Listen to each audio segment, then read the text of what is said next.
If this is your first time or it's been a while, stay tuned. This series is going to talk about all the steps you need to know about buying your house.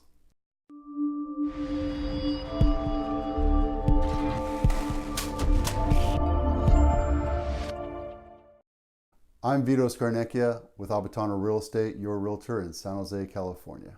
I took this video and cut it into 4 different segments so that you wouldn't fall asleep listening to my voice. So the first one is financials and getting pre-approved. Now, why would you want to do that? Simply from the seller standpoint, if you wrote an offer and you didn't have your financials to back up your offer, you wouldn't be taken very seriously. So the first step you really want to do is talk to your bank or lender and discuss with them all the options that they have for their loans.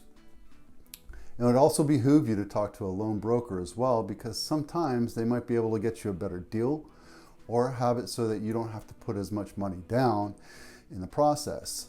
And there's a few different types of loans that you have to look at.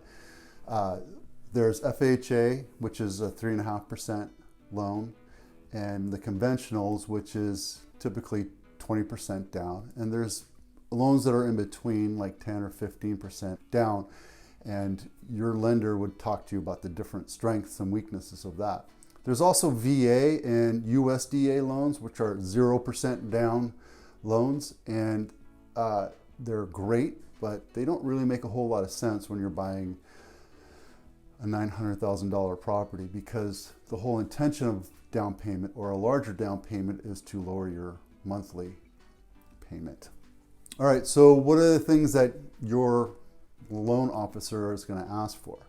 They're going to look for pay stubs, the last couple of years of your tax returns. They're going to want to see your bank statements. They want to see anything you have in retirement, because they're going to create this story about how financially stable you are to their underwriter in order to approve you for a loan. You'll also want to have about 2 to 4% extra for closing costs. I have a video that talks specifically about closing costs, so if you want to click on that, the link is down below. And when the market is more of a buyer's market, it's not uncommon to see buyers ask sellers to help them with closing costs. And that's simply written up in the contract, and that's a good negotiating technique to help people save money. But when you're in a seller's market, like we have been in the last, 20 years, it's almost unheard of here in San Jose. There's some caveats to that, and when you work with your agent or me, I can explain to you specifically how that works. All right, so once you're approved, you know how much house you can afford to buy. But we want to keep within a certain budget, within a certain sustainable constraint, so that we don't overspend, so that in 6 months or 3 years down the road, you say, Vito, I need to sell my house, I can't afford it. So we want to understand where you're comfortable making your payment, understanding that it's going to be for 30 years, and make sure we go from a game plan that way. Also keep in mind that once you're in contract, you're going to have to take about 3% of your purchase price and drop it off into escrow for your good faith deposit. You also want to budget for little emergencies that pop up, like my refrigerator doesn't work or my pipes broke. Things like that happen, and when you're a homeowner, those now fall on you. Luckily, we make sure that you have a home warranty in place for the first year, which we pay for. Make sure that that's taken care of as like a little housewarming gift. And when something like a water heater finally breaks down, you just call up the service company, pay $75, and it's fixed. And if they can't fix it, they replace it. That's great. Be careful of some home warranty companies. You want to make sure that all appliances are covered.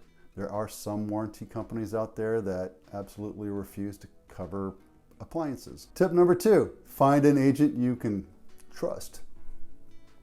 The good news is it doesn't cost you anything.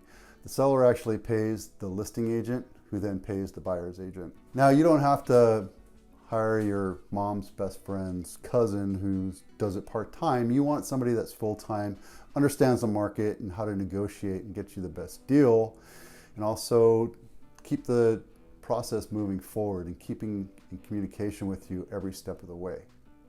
Now that you've settled in on your financing, you're approved, you're ready to go, and you've met your agent of choice, it's time to start looking for homes. That's what we'll talk about next.